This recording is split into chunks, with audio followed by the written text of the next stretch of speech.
Hi friends, ಎಲ್ಲರಿಗೂ ನನ್ನ ನಮಸ್ಕಾರ. ದಿಯಾಸ್ ಹೋಮ್ ರೆಸಿಪೀಸ್ಗೆ ಸ್ವಾಗತ. ಇವತ್ತಿನ special recipe mushroom semi gravy.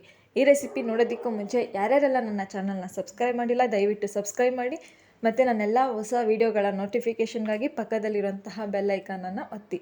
ಈ ರೆಸಿಪಿ ಮಾಡೋದು ಹೇಗೆ ಅಂತ ತೋರಿಸ್ಕೊಡ್ತೀನಿ. ಒಂದು ಪ್ಯಾನಿಗೆ 3 ಟೇಬಲ್ ಸ್ಪೂನಷ್ಟು ಎಣ್ಣೆನ ಹಾಕ್ಕೊತಾ ಇದ್ದೀನಿ.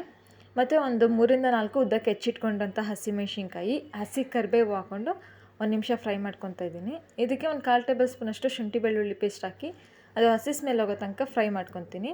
ಹಾಗೆ ಇದಕ್ಕೆ ಒಂದೆರಡು ಉದ್ದಕ್ಕೆ ಹೆಚ್ಚಿಟ್ಕೊಂಡಿರೋಂತಹ ಈರುಳ್ಳಿನ ಹಾಕಿ 1 ನಿಮಿಷ ಫ್ರೈ ಮಾಡ್ಕೊತಾ ಇದ್ದೀನಿ.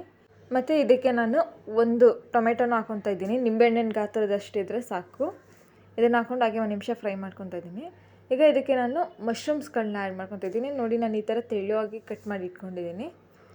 ಇದನ್ನು ಹಾಕ್ಕೊಂಡು ಒಂದು 2 ನಿಮಿಷ ಹಾಗೆ ಫ್ರೈ ಮಾಡ್ಕೊತಾ ಇದ್ದೀನಿ. ಆಯಿಲಲ್ಲಿ ಫ್ರೈ ಮಾಡ್ಕೊಳ್ಳೋದ್ರಿಂದ ಹಸಿ ಸ್ಮೆಲ್ಲೆಲ್ಲ ಹೋಗುತ್ತೆ.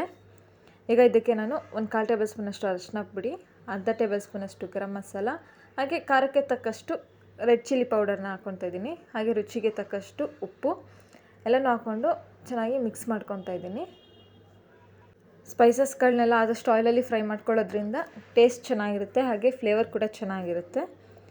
ಈಗ ಇದಕ್ಕೆ ನಾನು ಒಂದು 1/4 ಕಪ್ಪಷ್ಟು ನೀರನ್ನು ಹಾಕಿ ಒಂದು 5 ನಿಮಿಷ ಬೇಯೋದಕ್ಕೆ ಬಿಡ್ತಾಯಿದ್ದೀನಿ.